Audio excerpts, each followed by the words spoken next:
Everybody, this is Narendra Kumar, and in our series of NCERT English Supplementary Reader, we have the second story today. It's by Ruskin Bond. Let's start right away. The Adventures of Toto. Who is this Toto? Let's see.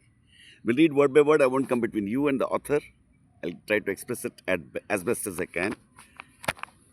Grandfather bought Grandfather bought Toto from a Tonga driver for the sum of 5 rupees. The Tonga driver used to keep the little red monkey. So Toto is a little red monkey tied to a feeding trough. Trough. Trough. Feeding. And the monkey looked so out of place. The monkey looked so out of place. It is not his natural setting. So out of place there that grandfather decided he would add the little fellow to his private zoo. What a beautiful start. Toto was a pretty monkey. His bright eyes sparkled with mischief beneath deep set eyebrows.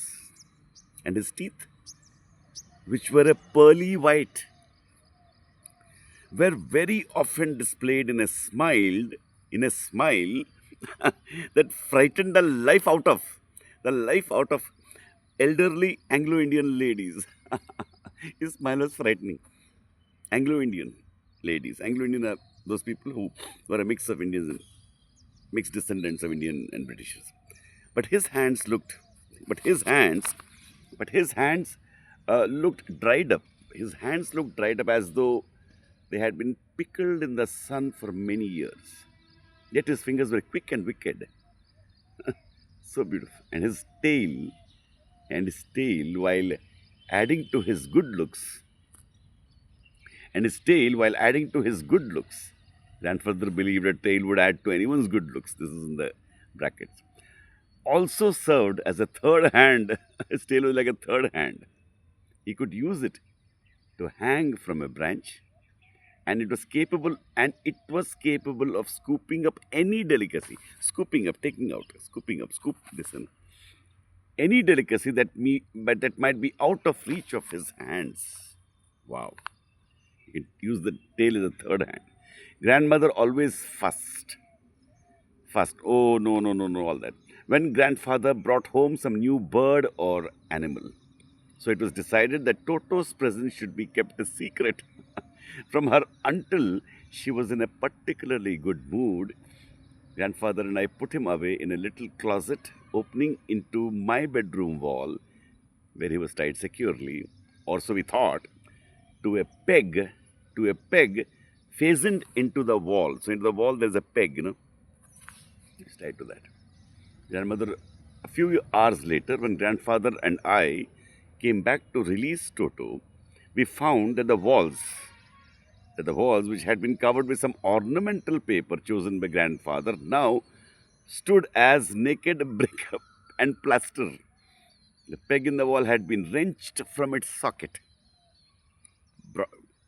pulled out from its socket, and my school blazer, which had been hanging there, was in shreds. So the red monkey had removed all the wallpaper. His school jacket also was made into pieces. I wondered what grandmother would say, but grandfather didn't worry. He seemed pleased with Toto's performance. He is clever, said grandfather. Given time, I'm sure he could have tied the torn pieces of your blazer into a rope and made his escape from the window. He's so much in love with animals. His presence in the house still a secret, Toto was now transferred to a big cage in the servants' house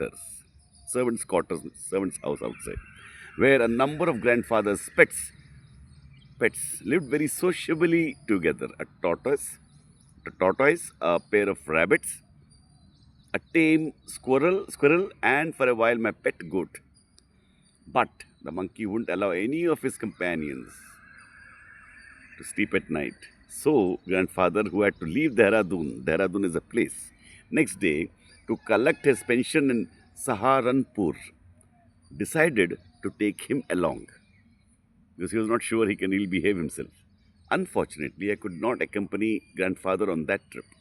but he told me about it afterwards. A big black canvas kit bag was provided for Toto. This, with some straw in the bottom, became his new abode house. When the bag was closed, there was no escape. Could not get his hands through the opening, and the canvas was too strong for him to bite his way through. His efforts to get out only had the effect of making the bag roll about on the floor or occasionally jump into the air. An exhibition that attracted a curious crowd of onlookers on the Dehradun railway platform. The bag was rolling, and can you imagine? Toto remained in the bag as far as Saharanpur, but while grandfather was producing his ticket at the railway turnstile,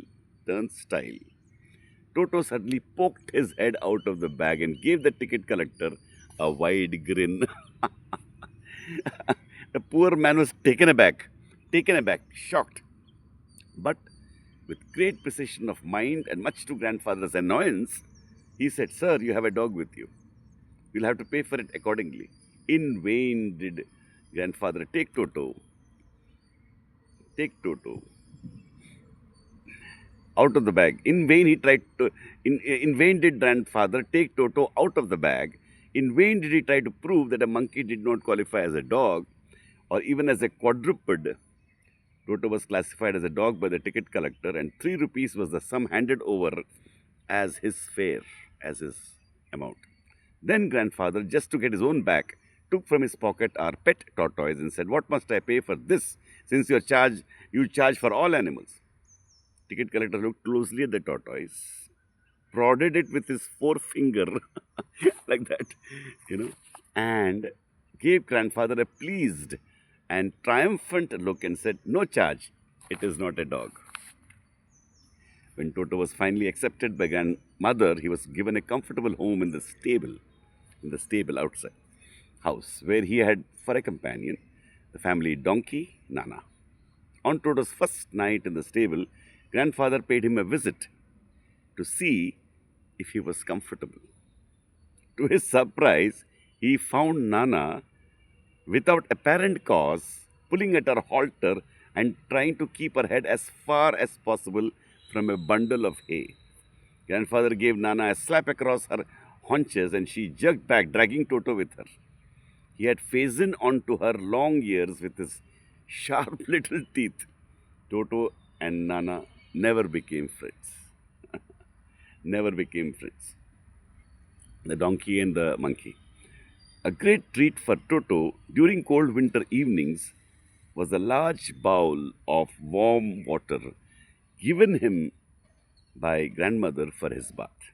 He would cunningly test the temperature with his hand, then gradually step into the bath, first one foot, then the other, as he had seen me doing, until he was into the water up to his neck.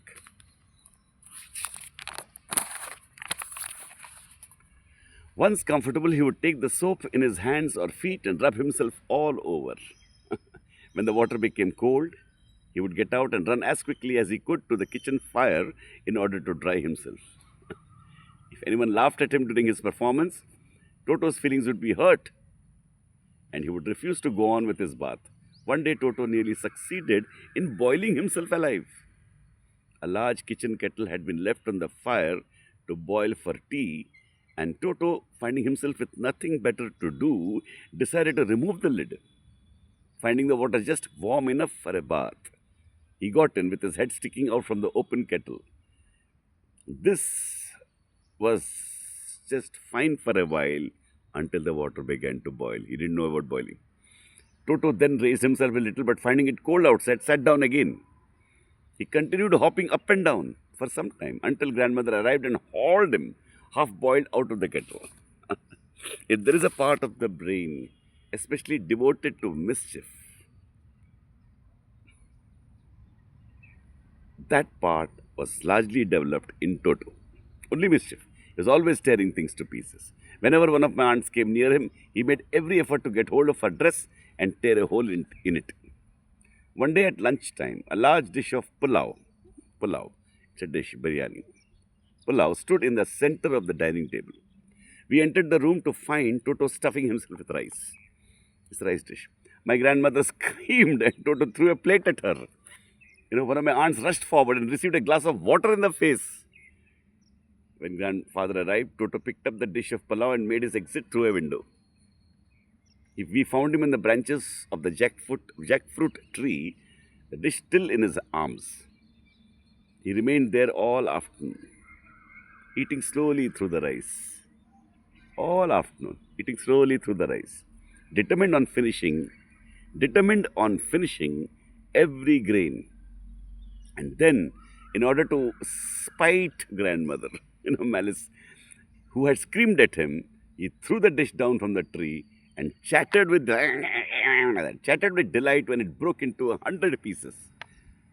Obviously, Toto was not the sort of pet we could keep for long.